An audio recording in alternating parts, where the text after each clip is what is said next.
Hello friends. आज के इस वीडियो में हम इनकम फ्रॉम हाउस प्रॉपर्टी कैसे गिना जाता है वो सीखने वाले हैं।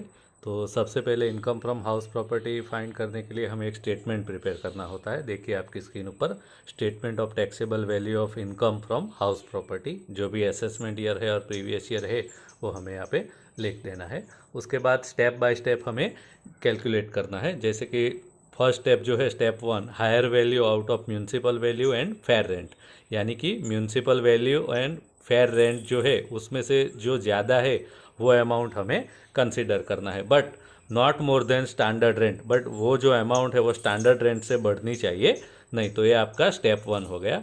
फिर स्टेप 2, एक्चुअल रेंट रिसीव्ड और रिसीवेबल, यानी पूरे साल का आपको जो भी रेंट मिलना चाहिए वो आपका स्टेप 2 होगा। लेकिन उसमें से दो आइटम्स आपको लेस करना है। चार्जेस फॉर टेनेंट्स एमनिटीज़, यानी कि जो टेनेंट है जिसको आपने हाउस रेंट पे दिया है उसकी फैसिलिटी के लिए आपने कोई खर्चा किया है तो वो यहाँ से लेस हो जाएगा। एंड द सेकंड थिंग जो लेस होने वाली है वो है अनरियलाइज रेंट, यानी जो रेंट अब मिलने वाला नहीं है वो भी आपको यहाँ पे माइनस करना होगा। तो ये आपकी सेकंड स्टेप की अमाउंट आ गई। Step number 3, higher value out of step 1 and step 2, यानी कि स्टेप 1 एंड स्टेप 2 दो में से जो भी हायर वैल्यू है वो आपकी स्टेप 3 की वैल्यू होगी। Step 4, value of step 3। सबसे पहले क्या करना है आपको, स्टेप 3 का जो भी अमाउंट आया है वो यहाँ पे इनर कॉलम में लिख देना है। उसके बाद उसमें से लेस करना है loss of rent due to vacancy. Vacancy period का जो भी रेंट है वो आपको यहाँ से डिडक्ट करना है। अब वैकेंसी पीरियड क्या है? वैकेंसी पीरियड यानी ये जो हाउस प्रॉपर्टी है वो कितने टाइम के लिए वैकेंट रहा, यानी कि अनयूज रहा, तो वो जो है वैकेंसी पीरियड उसका रेंट आपको यहाँ पे माइनस करना है। तो स्टेप 4 में से आप वैकेंसी पीरियड का रेंट माइनस करोगे तो आपको ग्रोस एनुअल वैल्यू मिलेगा। ठीक है।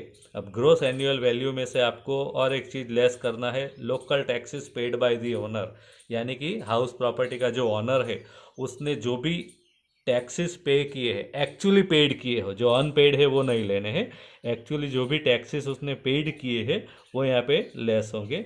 तो उसके बाद आपका जो आंसर आएगा वो नेट एनुअल वैल्यू, ये हाउस प्रॉपर्टी का नेट एनुअल वैल्यू आपको मिल जाएगा। उसके बाद उसमें से 3 स्पेसिफिक डिडक्शन माइनस करना है। जैसे सबसे पहले है स्टैंडर्ड डिडक्शन।